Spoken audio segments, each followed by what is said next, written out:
आखिरी डिलीवरी। एक बार एक अमीर दंपत्ति अपने घर में नया साल मनाने के लिए एक बड़ी पार्टी का आयोजन कर रहे थे। इसके लिए वे बाजार में खरीदारी करने गए, जहां हर चीज बहुत महंगी थी और दाम तय थे। अपनी प्रतिष्ठा बनाए रखने के लिए उन्होंने बिना झिझक हर चीज खरीद ली। सारा सामान खरीदने के बाद उन्होंने एक कुली को बुलाया जो उनका सामान उनके घर पहुंचा दे।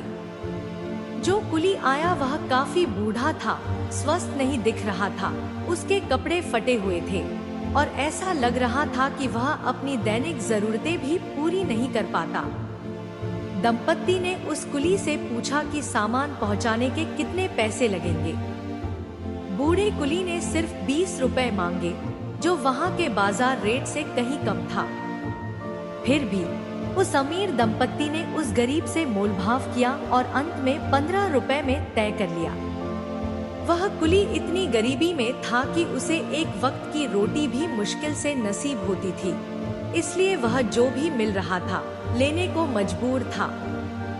दंपत्ति बहुत खुश थे कि उन्होंने कितनी अच्छी मोलभाव की और उसे 15 रुपए एडवांस में दे दिए और अपना पता देकर घर लौट गए।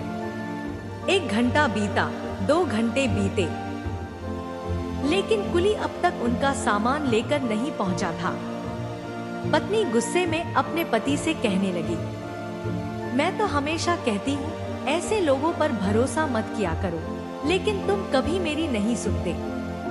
एक ऐसा आदमी जो खुद एक वक्त की रोटी नहीं खा सकता, तुमने उस पर सारा सामान सौंप दिया। अब तक तो वो सारा सामान लेकर भाग गया होगा। हमें तुरंत बाजार जाना चाहिए और पुलिस में शिकायत दर्ज करवानी चाहिए। दोनों बाजार की ओर चल पड़े।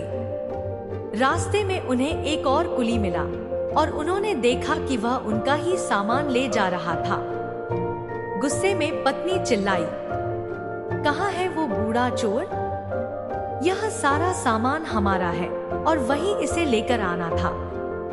लगता है तुम जैसे गरीब लोग मिलकर हमारा सामान चुरा कर बेचने जा रहे हो। कुली ने शांत स्वर में जवाब दिया, मैडम कृपया शांत हो जाइए। वह बूढ़ा आदमी पिछले 1 महीने से बीमार था। वह इतना कमजोर और भूखा था कि उसे एक वक्त की रोटी भी नसीब नहीं हो रही थी।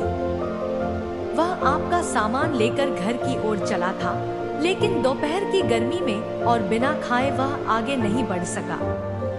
वह रास्ते में गिर गया और मरने से पहले मुझे 15 रुपए देते हुए बोला, मैंने इस डिलीवरी का एडवांस लिया है, कृपया यह पता है वहां सामान पहुंचा देना।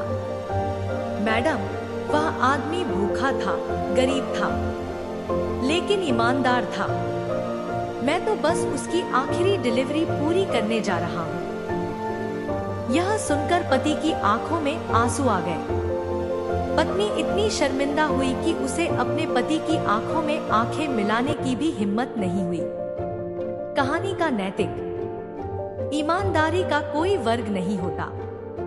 किसी की सामाजिक या आर्थिक स्थिति के आधार पर उसका मूल्यांकन न करें। हर किसी का सम्मान करें और जरूरतमंद को देना सच्ची नेकी है।